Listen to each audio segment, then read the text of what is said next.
ألم تر كيف ضرب الله مثلا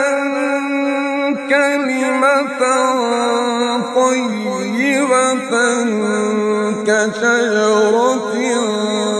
طيبة أصلها ثابت وفرعها في السماء تؤتي